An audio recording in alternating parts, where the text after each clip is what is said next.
Meanwhile, Bull Nakano continues to work away at Norio with a headlock, using the hair. Oh, and you kind of wonder, with Bull getting all this rough treatment in the middle of the ring. Oh! I missed. There you see blood coming out of Itsuki's nose. She's in trouble as again Bull Nakano gets them sticks to use as a weapon against her opponent. These vicious girls. And now getting a taste of a little viciousness themselves as Norio and Itsuki both going to drop kicks. Out of the ring goes the big dump. With a full body block across Bull. Bull's on the floor. If you see outside the ring, there she is. Dump has no...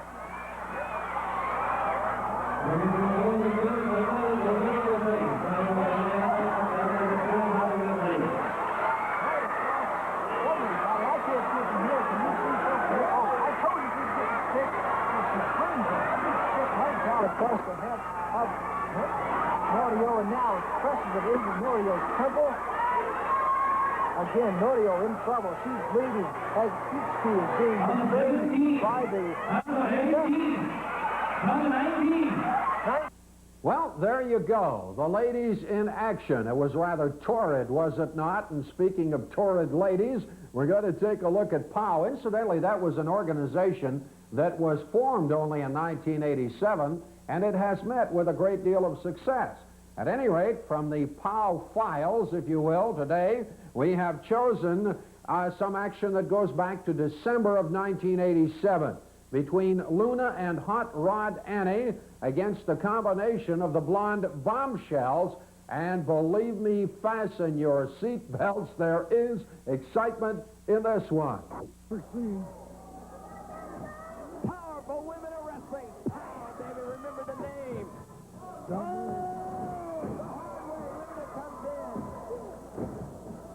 The most powerful. Watch them, David. I thought they were going to throw her right on you. Into the ropes goes Malibu. Oh! A little retaliation. Watch your hair. Come on, watch your hair.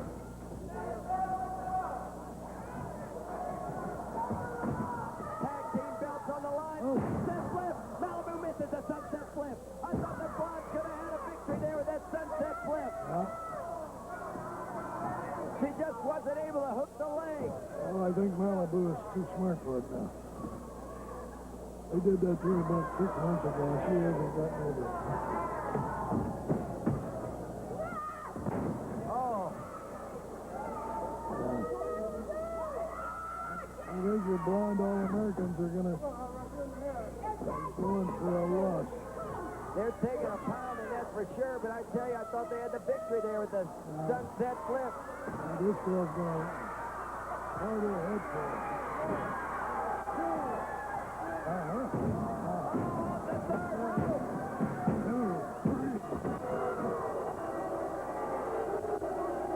Join us now on our trip to Birmingham, Alabama. You will? Okay, here we go. In Birmingham, we've got a loser leave town match. Loser leave town. And the action involves Wendell Cooley and Chris Von Colt back from September of 1987. Chris Von Colt in behind his man. Good pull, Nelson. Very good. I caught him that move. And Cooley standing switch has the full Nelson. And Von Colt trying to break it in, brother. He jerked him down by the hair. It was a blatant pulling the hair, Gordon. He should have broke the hold. But what did he do? No, he didn't want to break the hold. He wanted to break the guy's neck. I'm telling you, these guys need to watch the Nature Boy Buddy Landell put on a pair of tights and get out there and do it like a real man and a real wrestler knows how to do it. Like the true Continental Champion, Daddy. A lot of these guys should stand up and take note when I cross that line, Daddy, and I step into that squared circle. These guys need to get the notebook pad out with the pens ready and start taking notes, Daddy, because I didn't get where I'm at my shining shoes, Daddy. Side headlock now by Wildcat Wendell Cooley and Chris Von Colt. Keeping the pressure on him now, keeping the side headlock. And Colt going into his pocket for something. There's a chain he's wrapping around his vest. I don't see nothing. you can see him very plainly and very clearly putting it back in his pocket. He's adjusting his trunks. He has not pulled nothing out whatsoever. The man was adjusting his tights, Gordon. If you would have a replay on that, you would plainly see that he was adjusting his tights. And tell you what, I've got the telephone number of a good ophthalmologist, and I'd like to suggest you see him as soon as quickly as possible. Von Colt has Cooley down on the canvas now, and Von Colt getting set, an Irish whip into the far turnbuckle. Cooley flips to one side. Von Colt drove in that knee, and Cooley now. In the boot, what he's doing, he's got some lead in his boot. Did you see him just loading it? Watch it. Oh, good. I wouldn't call that a boot. I would call that a couple of good right hands. It's Cooley up and over his man. Caught him that time in the chest. He should be suspended from all wrestling. There's the Oklahoma Bulldog. He got the pinfall. He got the pinfall. Well, using that Oklahoma Bulldog. Perfectly executed. For the official word, here's our ring announcer. Ladies and gentlemen, your winner in 4 minutes and 21 seconds, Wildcat Wendell Cooley. Bye-bye. Oh, boy. Some wild action there from Wildcat Wendell Cooley. And with that name, what would you expect, right? Okay, we've got more excitement to be brought to you by the current AWA champion, Curt Hennig. We're going to see him in action now as he defends his title against the veteran, Wahoo McDaniel.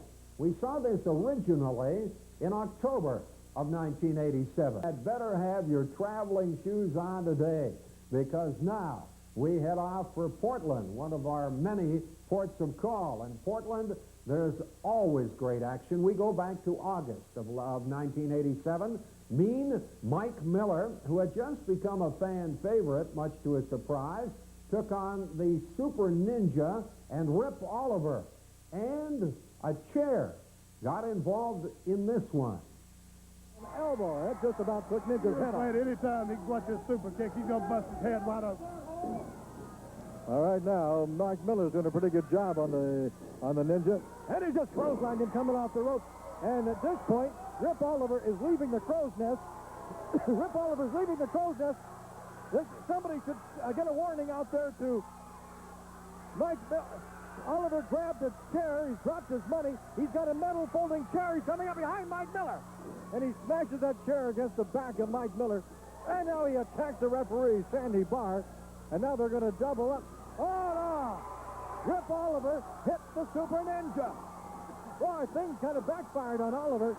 Miller grabs the chair away from Oliver. Oliver is still... he just beside himself. He's going to... I think he thought he was going to get back up in the ring. Now he goes to the aid of the Super Ninja, who has been disqualified. That may cost Rip Oliver his $5,000. Or a possible suspension.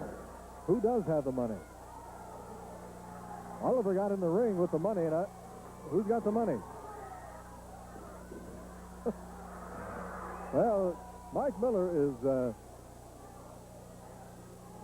and his metal chair there are keeping things under control in the middle of the ring. Is Miller with the money? The star of World Wrestling Council action, Carlos Colon. Here she is. This week I got a letter from Darren Wilson of Auburn, Georgia, telling me how much he likes the new WWF heavyweight champion, Randy Savage. He also asked how he could write the Macho Man. Well, Darren, the WWF has a special address for you to write any of their stars.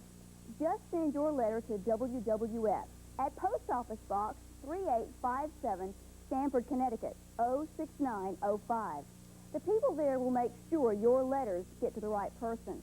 Now, also this week, I talked with my people in the Continental area and found out they are changing their name to the Continental Wrestling Federation, and that they are going to have a big tournament to name a new CWF heavyweight champion. That means an influx of new talent.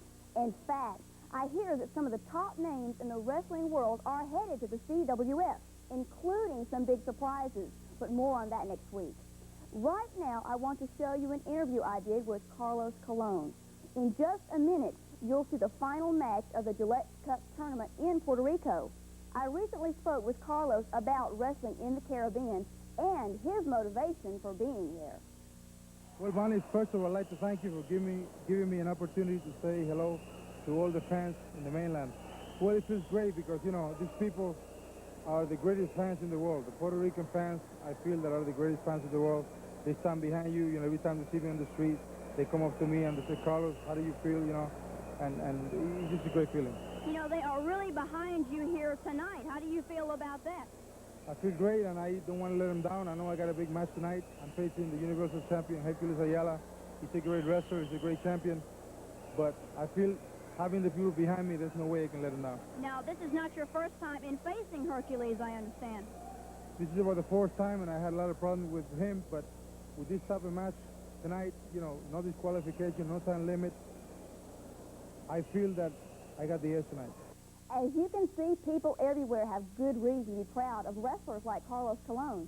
Now, Have you got the wanderlust? Because we're going to do a little traveling, so let's tag along, okay, to San Juan, Puerto Rico. Now, we have been covering in the last few weeks the Gillette Cup there. Time now for the $50,000 final match for the Gillette Cup. It's Carlos Colon and Afa, the Wild Samoan, and what a finale it turns out to be. Punches by Carlos Colon. And the boot to the throat area, making things harder for Alpha the Wild Samoan. A reminder, this match, the winner will get the $50,000 and the beautiful Gillette Cup.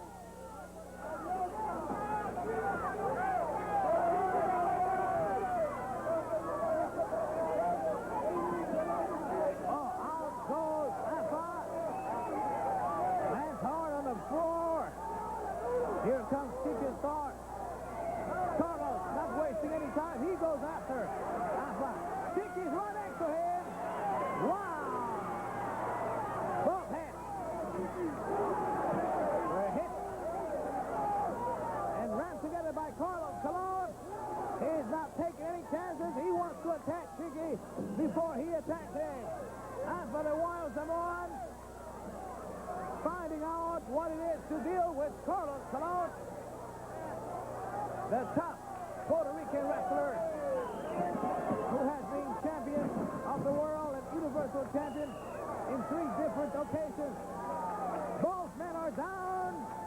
This is for all the marbles, the final match of the 2nd annual Gillette Cup. $50,000 for the winner.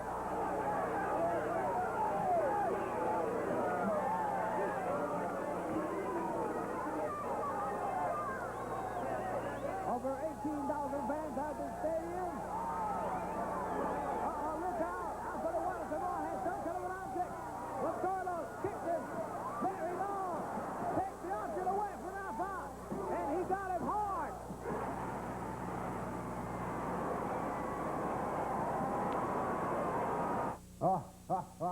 Total pandemonium there as the crowd goes absolutely bananas. Carlos Colon wins the prize money, $50,000, count 'em, and the Gillette Cup as well. Terrific. Now, from action from San Juan, we'll travel north a little ways to Marietta, Georgia. This is the Southern Championship Wrestling territory. We're going to see a legend in the ring, Mr. Wrestling number 2. He takes on Jim Bryan. Now, as you know, Mr. Wrestling number 2 has had a wild feud going for a long time now with Mr. Atlanta, who has threatened to unveil Mr. Wrestling number 2 for months. Well, there is utter confusion in this bout, so let's see the proof of the pudding right here. Wrestling 2 picks up Mr. Atlanta for a suplex. The referee, trying to watch what's going on, and runs right into that suplex. And now Mr. Atlanta. Now watch this, Rick. Mr. Atlanta going into this fight. And look at this, obviously loading the glove. He's got something. He calls it an adjustment, but he's putting something in that glove. That big right hand loaded full of something. Wrestling 2 is down, and he looks to be out cold. No fist in the world is going to do that to anybody, brother. There's something in that glove. Now look at this. Here it goes. Mr. Atlanta has said he's going to take that mask off. He's got Mr. Wrestling number 2 literally knocked out. I'm afraid we're going to see the identity of Mr. Wrestling number 2. Here it comes. Wait a minute. Rick, what is going on? Who is this man? Who is this man? Whoever he is, he just knee lifted Mr. Atlanta slap out of the ring onto the Mr. floor. Wrestling number 2's down in Rick Stewart, I don't know what's going on. Mr. Wrestling number 2 is down in the ring. Mr. Wrestling down on the floor. But Mr. Wrestling number 2 is... But that can't be him standing there. Let's just call him Mr. Wrestling. Wrestling 2 now back on his... Hang on. 2 is still a little bit groggy. Well, he's Looks wondering like what's going on. I don't think he knows what's going on. I'll tell you what, Joe, let me try to get over there and see if we can get some kind of word with him.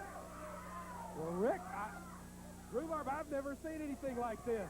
The man came in and saved Mr. Wrestling number 2's man. I want you to look at the bodies. The bodies. They look identical. Absolutely identical. Wait a minute. Who is this man?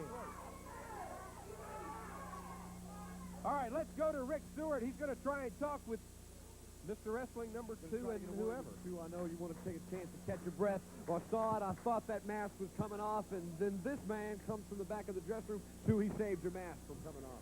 I don't know who this man is. And right at this particular moment, I really don't care who he is. I got to thank him, though, for saving me, because my bell was rung. I was gone. He could have had it if he wanted it. Pal, I want to thank you. I don't know who you are, but I am sick and tired. Every time I turn around, this man is getting jumped from behind. I'm not a stranger to professional wrestling. I've sat around and I've watched over the years. Time and time again, this man can't get nothing done because somebody's got a backstabbing. Well, Mr. Atlanta, there will be no more backstabbing.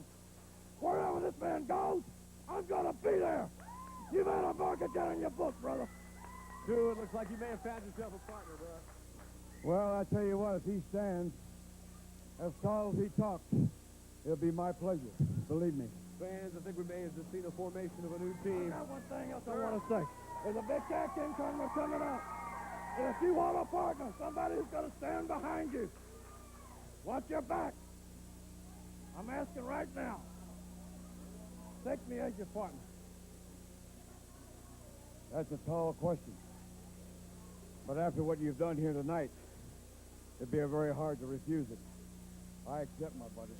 I don't know what's going on. For heaven's sake, there's the formation of a new and unusual friendship right there. It's totally confusing, and that's the story out of Marietta, Georgia. Okay, let's get out of there. I'm confused still.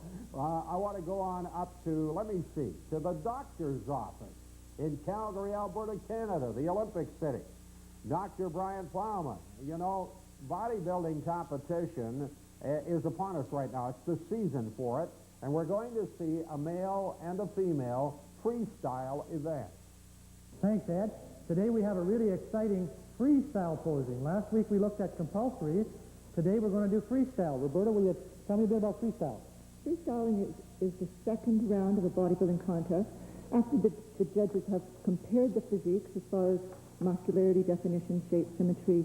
In the first round, we give the bodybuilders an opportunity to display their physique in a more creative manner. And this is the fun part of a bodybuilding show, the part the audiences love. And we'll begin by watching our male bodybuilder pose. Would you start Bill's music, please?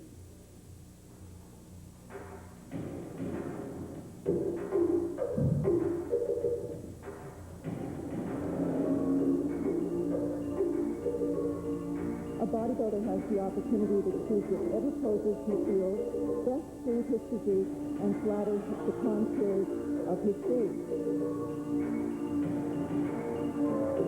A judge looks at the creativity of his routine and his performance of it, his stage presence. Let me point out, however, that a routine can never be judged to be better than a bodybuilder's physique. If a bodybuilder's physique is very good, and so is his routine, he will place equally high. If his routine falls short, he may be lowered, but a bodybuilder can never be judged significantly slightly higher or lower on his routine than his physique warranted in the compulsory posing round.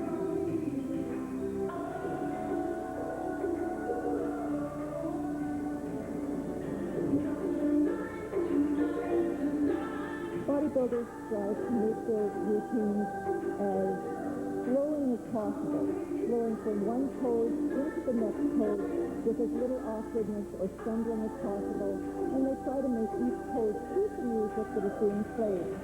So the choreography involved is actually quite a bit. It's much the same as figure skating, actually, not quite as demanding athletically, I suppose, but certainly it requires a lot of practice. Thanks, Bill. That was just excellent. Now we're going to go to Cindy, our female bodybuilder. So we start the music, please.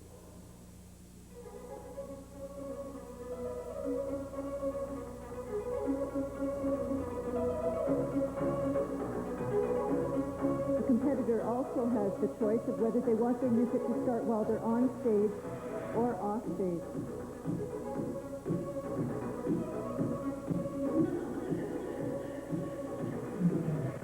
Cindy's got lovely stage presence. She's got a nice, pleasant look on her face. It's important to look confident. When you're in front of many people, the audience often consists of thousands. Sometimes it's a little hard to look confident, but it's very important to act confident. Also takes considerable energy to do this kind of routine. So to keep a smile on your face and exert that much effort is really difficult. That's right. After completing their 90 seconds of posing, a bodybuilder will be huffing and puffing and very relieved to be finished. Thankfully, the routine is only 90 seconds. It's sometimes difficult to continue posing with a different variety of poses, displaying a different way of showing the body parts for that long.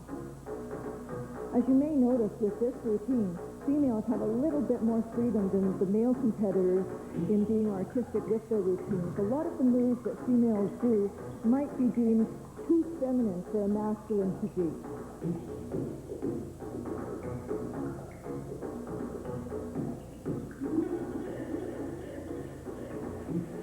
So after years and years of preparation and a few months of preparing the choreography to such a routine, they have 90 seconds to strut their stuff. That's right, but they enjoy every second of it. Right. Well, that was just excellent. I'd like to thank you again, and I'd certainly like to thank Cindy and Bill. And we unfortunately have to wrap this week, and we'll see you next week. Thanks again. Bye for now. See you, Ed. Okay, it is time now for a break, after which we will be featuring Jim Neidhart on a mat classic right here on Pro Wrestling Plus. Welcome back to Pro Wrestling Plus. Well, on our mat classic today, we're going to maneuver ourselves way back into the mid-70s. It's a match between a 290-pounder, Neil Gay, as he takes on Jim Neidhart, who went on to become a member of the Hart Foundation with WWF. At any rate, let's watch it on our mat classic.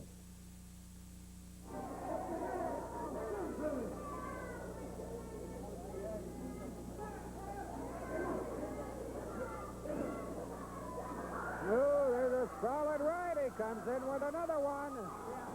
Wham, bam. There's the cover, and it's a 1, and it's a 2, and that's all. That's all. Slugfest down to their knees.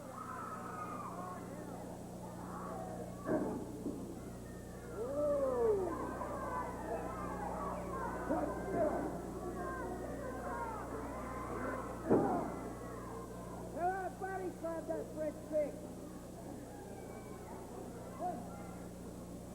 Off those ropes. Got him coming in.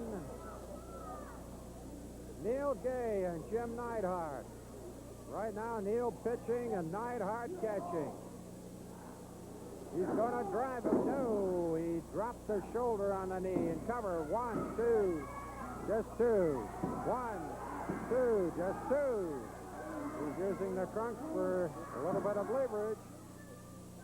Neidhart just continues to hang on. He's going to drop him. Oh, that's a little hard on the back. Rolls him, and it's a cover, and it's a 1. That's all. Give Neidhart an E for effort. He's managing to hang on. Well, watch out for this one. Hold him down. Got inside him. 1, 2, 3. Got him. Oh, how about that? It's time now to have a look at our ratings. This time around, we're going to be concentrating on the WWF and the top 10 most hated wrestlers in the business today.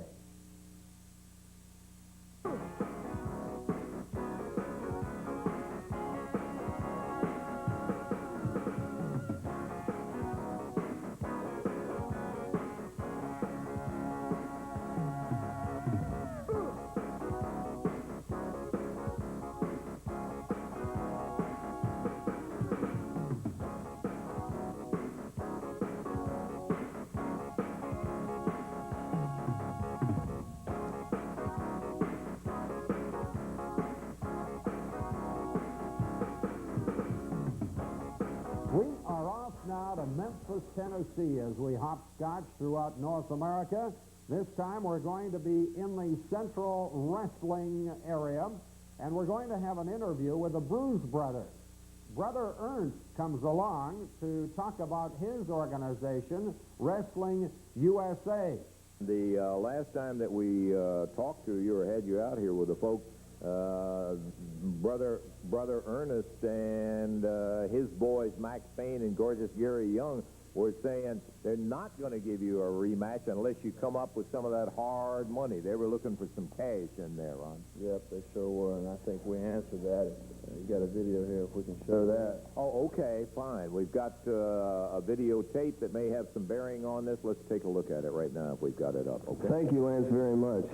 A lot of people know about our association with the Bruise Brothers, and I tell you, we're just as proud as we can be of them.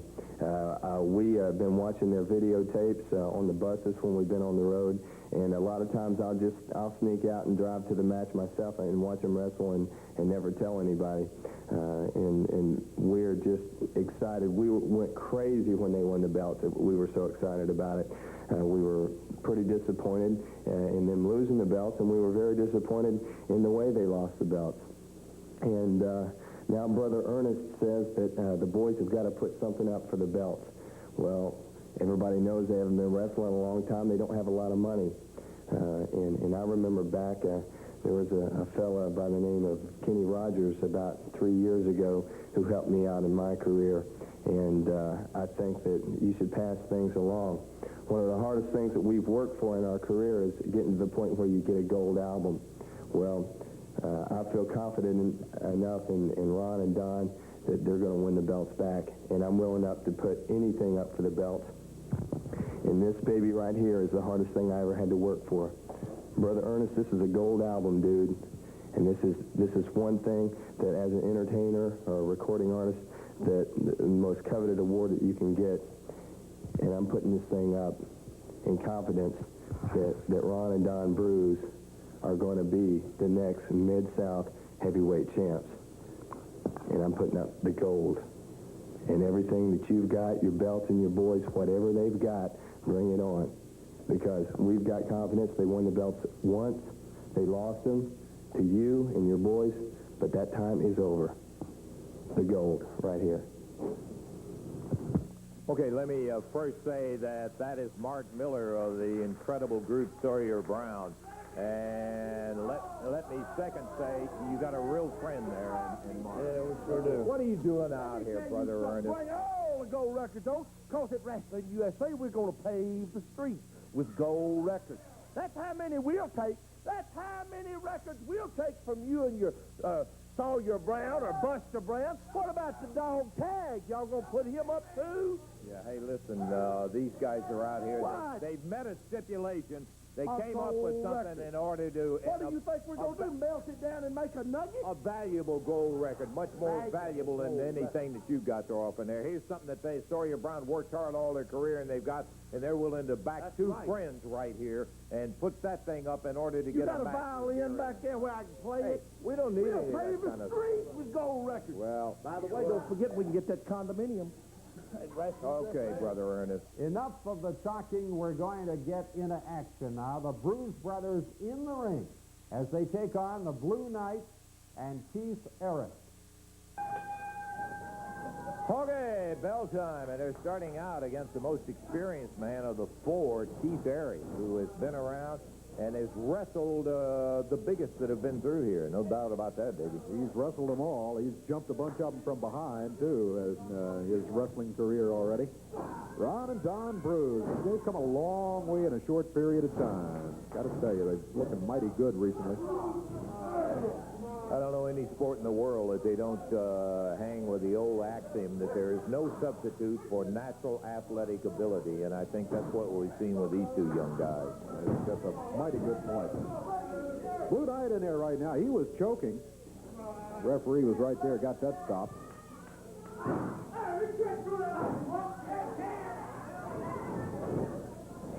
Off the rope, good drop kick.